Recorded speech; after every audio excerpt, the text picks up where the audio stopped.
Hello and welcome out to the Dice Tower. I'm Wendy Yi. I'm Chris Yi. And today we are going to be reviewing an expansion for Bytes. This is a game from All Play, previously known as BoardGameTables.com. The expansion here is called New Recipes. What this does is it adds 15 new cards. There were cards in the original game that would change the game from one play to the next. And these are just 15 new ones that have a few tokens and whatnot. Nothing drastically different. We might call this a more of the same kind of expansion.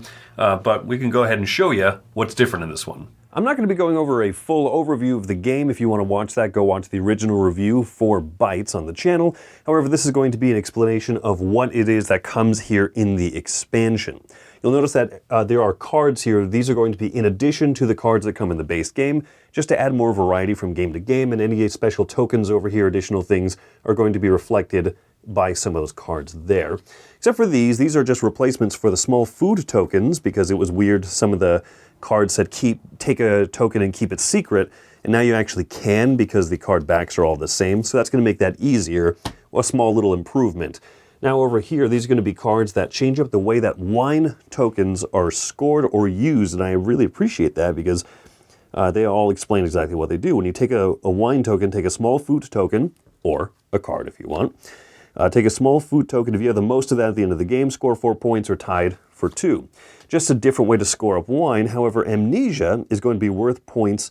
Each wine token is worth the food token that you have the least of, which is just a clever, different way to kind of go about scoring it. And then wine pairing, when you score a wine token, or when you grab a wine token, put it with a food token and double that when you score at the end of the game. So that's nice and simple here. There's new ways to use chocolate, and some of these are going to involve the new tokens. So Dizzy Ants, switch the place of 2 ants on the track when you spend a chocolate. Slothful, instead of moving any ants, take the food token at the front or the back of the line. Stink Bomb, get rid of the 2 tokens next to you, and then you can take the 2 tokens that are now eligible for you to take. And then this is the bird. This is the first of the special tokens I'll explain here. You get to place the bird in the middle of the food line, and then you get to take one of the things next to it, not cocoa or wine. And then no ants can move past this bird on the food line until the start of the player's turn who played the bird out. So you take the bird circle disc and put it in front of you. This guy will stay out there for 1 round of the game. So that's kind of how you can spend the chocolate. Let's talk about this. The red cards are how the ants will go up onto the scoring track at the end of the game. This one lets you choose whether to put on the highest available or the lowest available space on it. Just a little change up from the base game. And then lastly, the rule change up cards. So you can see that starting here with leftovers, tokens that are behind the backmost ant will start getting stacked up on the front tokens, and you can grab multiple of them at one time. The beetle here is another specialty fellow. Look at him. Chunky beetle is going to move 1 space at the end of every player's turn, and if he gets all the way to the ant hill, if people are slow rolling it, he will take up one of those victory point spots. The magnifying glass will start destroying food tokens. 1 person has this in front of them at the start of the game. Every time it comes back to their turn, you destroy one of the food tokens. Rant-a-tooey. Get it? Ant-a-tooey. This one here is going to be, if you use the matching food token from your collection, for the recipe tile. This is the one that gives you the actual recipe tiles that you see here. You're dealt one of these at the start of the game. If you complete this recipe tile by getting these food tokens, you complete it, you get a new recipe tile. Each food token only counts towards the first recipe tile that it finishes. So just another way to earn little extra points. There, you can use the tribute to grasshoppers if you're playing with higher player counts or lower. Every time you grab a food, you can put the food token to the side. You won't score it at the end of the game, but it's just going to be a little majorities mechanism here. The underdog story, at the end of the game, you're going to take all the unused food tokens, randomize, and pull out 3 of them. Then those ants on the victory point track will move up, and they can even share spaces so that the points are going to be higher at the end of the game, and it's going to be a little more unpredictable. And lastly, spoiled foods. You're actually going to change the setup of the game. You're going to randomly be getting rid of 5 of one type of food, 3 of another, and then 1 of another one.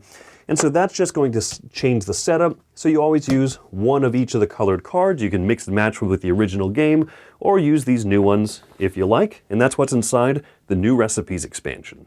So in terms of like the product package and everything like that, it's a little tuck box, but everything's going to fit from here in the base game. I think it's a neat expansion in that, like we said in the beginning, more of the same. What we mean when we call an expansion that is just more cards of types that already exist.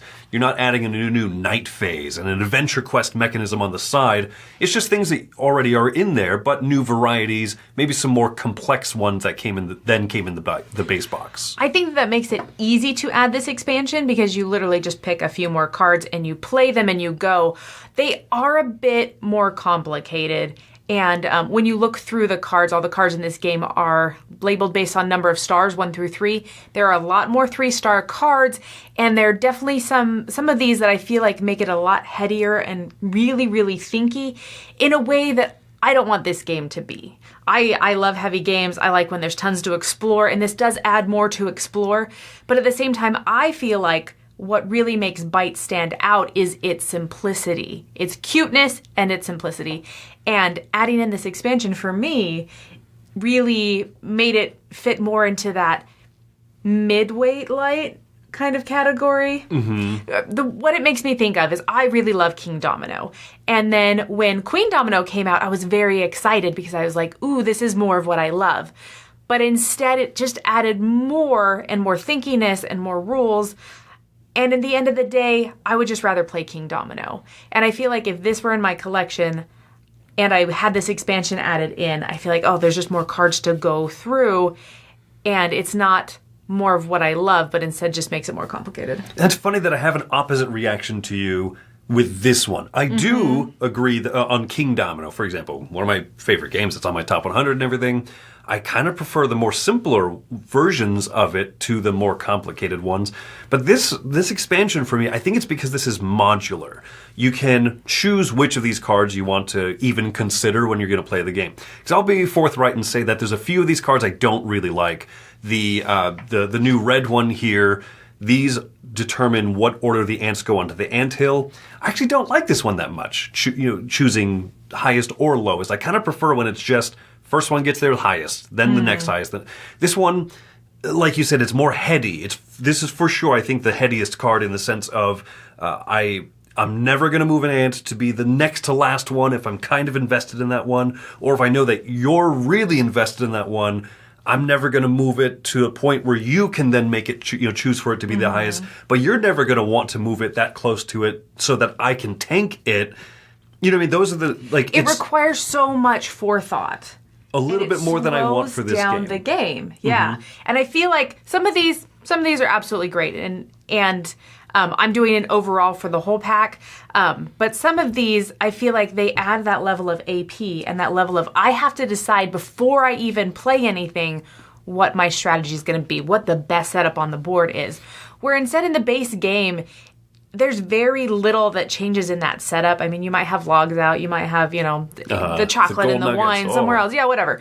But they're so simple and basic that you just start moving stuff and you watch as it progresses and grows. You fly by the seat of your pants and it's wonderful. See, and it's funny because this doesn't have that as much. I think that there's two cards. The bird card, which is a shame because the bird's on the cover. That's the other one I don't like because of that same thing. Block something, ants can't move past it. All of a sudden turns into this kind of like tactical-ish game in terms of like blocking and more abstract, I think is the way you describe it. But I like pretty much all the other ones. I like the alternate wine cards because the wine cards in the base box all score really well. These ones are a little bit trickier. Oh, this one scores like the food token you have the least of. That's an easy rule. It's not heady like some of the other cards. Or you pair a wine token with one of your food tokens, and at the end of the game, it's worth double that. That, to me, is like a really fun in-game moment. It doesn't require the staring at the setup of the board at the beginning and whatnot. I think there's enough of these that just kind of flow well. They shorten the game, or they add some fun little kind of roulette wheel spin at the end of the game. Maybe some ants will be worth more, some foods and stuff. And I just like having the variety. I just like having more cards for this game because it's just going to make it, for me, the opposite of you. This is one I will want to pull out a little bit more Because of the diversity of choices? Yeah, absolutely. That's interesting because I do like some of these cards. I think the Ratatouille, what do they call it? Ratatouille. Ratatouille. The contracts that you fulfill. Yeah, so you're fulfilling these little like menu items, and so you need certain food for them. Like I like that because it gives you a direction to go, and so you start at the beginning and instead of overthinking, you can just be like, hey, I'm going to go get these 3 things. I want some bell peppers and a chocolate. And then I'll get some more items. Who doesn't want that? Stuff. Just a nice bell pepper chocolate sandwich. Yeah. So I think that there are some good cards. I do. It's sorting through everything and having to kind of like grab that whole pile of cards and figure out what you want to do to get playing. That just feels like a little bit more than I wanted. I want basic on this one. Okay. So how about score? Why don't you come down on the score? So score-wise, I'm going to give this a 6.5. I do think that there's some good stuff in it, but at the end of the day, I think it's going to get lost in my collection if I keep that expansion included. Now, I would give the base game a 7. So it's not a huge change. I just want to point that out, that I'm not like super tanking this and saying it's awful and terrible. I think there are good cards in here. And it sounds like you'd rather just play what's in the base game and not worry about this extra stuff. For me, I'm giving this one a 7.5. I also would rate the original game a 7. I think Bites is fun. It's playable with kids and families and very welcoming to all sorts of new gamers and stuff. This expansion is a little bit more focused towards people who I think are like me, where you want, give me just some more. And that's fine, because I think a lot of welcoming first-time gamers and stuff aren't going to say, like, let me get an expansion. So it's okay, it's a little bit more, some of these cards are a bit more complicated, but I just like having more different ones. And I can see even people saying, like, let's play with 2 Blue Rules cards. Oh, I don't think you're allowed to do that. It's my copy. I'll do what I want. So I can see that more now that there's just more cards to pick from. So anyway, 7.5 for me. Happening. I do recommend this one. I think especially if you play Bites a lot, you'll welcome the variety. Sweet. Well, thanks for joining us today. I'm Wendy. I'm Chris. And have fun playing with Antz.